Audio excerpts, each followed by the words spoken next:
සුබ දවසක් කියලා ගොඩාක් ආදරෙන් ඔයාව අදත් මගේ channel එකට පිළිගන්නවා.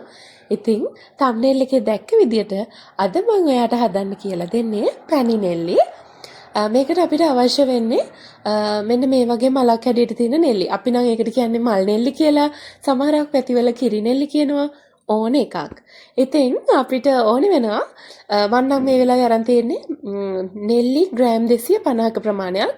ඒකට අපිට අවශ්‍ය වෙනවා සීනි ග්‍රෑම් 150ක ප්‍රමාණයක්. මුලින්ම සෝදලා පිරිසිදු කරගත්තු මල් නෙල්ලි ටික දාගන්නවා ටිකක් ඉඩ තියෙන භාජනයකට. මම නන් ස්ටික් එකක් ගත්තේ මේ වැඩේ ගොඩක් ලේසි වෙන්න. ඔයාලට නන් ස්ටික් එකක් නැත්තම් මැටි ඇතිලේකුණත් මේක හදාගන්න පුළුවන්, කිසිම ප්‍රශ්නයක් නැහැ. නෙල්ලි ටිකටම සීනිත් දාලා මේක ටිකක් අපි හොඳට කලවම් කරගන්න ඕනේ. හැම නෙල්ලි ගෙඩියකටම සීනි හොඳින් දැවටෙන විදිහට. ප්‍රධාන වශයෙන්ම මෙන්න මේ අමුද්‍රව්‍ය දෙක විතරයි අපිට ඕන වෙන්නේ. ඊට අමතරව අපිට ලුණු බොහොම පොඩ්ඩක්, ඒ වගේම වතුර මේස හැඳි දෙකක් වගේ තමයි ඕන වෙන්නේ. ඔන්න දැන් මම වතුර මේස හැඳි දෙකක් එකතු කරගත්තා. මෙන්න මේ නෙල්ලි එකටම හොඳින් කලවම් කරගන්න. සමහරක් වෙලාවට නෙල්ලි චුට්ටක් විතර තම්බලා අරගන්න අවස්ථා තියෙනවා. හැබැයි එහෙම කරන්න අවශ්‍ය නැහැ. මේක අඩුම අඩු ගින්දරේ ලිපේ තියාගත්තාම පැණි එකෙන්ම හැදෙන පැණි එකෙන්ම අපේ නෙල්ලි ටික හොඳට තැම්බෙනවා. ඉතින් ඔයාට පුළුවන් මෙන්න මේ විදිහට ලස්සනම නෙල්ලි එකක් හදාගන්න. මේකට නෙල්ලි දෝසි කියන්න පුළුවන්, පැණි නෙල්ලි කියන්න පුළුවන්.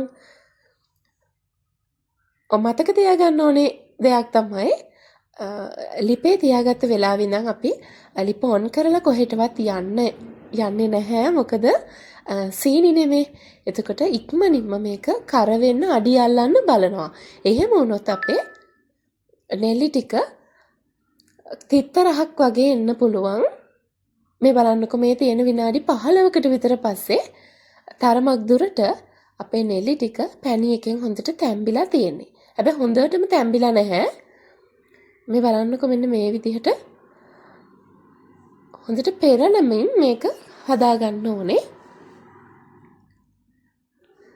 ඉතින් විනාඩි 30ක් පැය භාගයක් විතර ගියාට පස්සේ මෙන්න මේ ගානට රස පාටට නෙල්ලි එක හැදෙනවා. මතක තියාගන්න, කර වෙන්න දෙන්න එපා. එහෙම වුණොත් අපේ පැණි නෙල්ලි එකේ තිත්ත රසක් එන්න පුළුවන්. මෙන්න මේ විදිහට මේ ගානට ආවහම හොඳටම ඇති. සාමාන්‍යයෙන් නෙල්ලි හැදුනහම, මේ මල් නෙල්ලි හැදුනහම ගහෙන් එකක් පිරෙන්න හැදෙනවා. එතකොට කන්නත් බෑ. ගොඩක් වෙලාවට මේ නෙල්ලි ටිකක් ඇඹුල් ගතියක් තියෙනවා. ඉතින් ඒ වෙලාවට ඔයාලට පුළුවන් මෙන්න මේ වගේ නෙල්ලි වලින් පැණි නෙල්ලි එකක් හදාගෙන කල් තියාගෙන රස බලන්න. වගේම සොයන් රැකියාවක් විදිහට කරගෙන යන්න හොඳ ව්‍යාපාරයක් විදිහට මෙන්න මේක ඔයාට කියන්න පුළුවන්. ඒත් එකම තමයි ආදරෙන් මතක් කරනවා මගේ channel එකට එකතු වෙන්න subscribe කරලා. ඒ විතරක් නෙවෙයි, අදත් මගේ කටහඬ හිටපු ඔයාට ගොඩාක් ස්තුතියි කියන ගමන්ම ආයෙ දවසක එනකම් ගිහින් එන්න.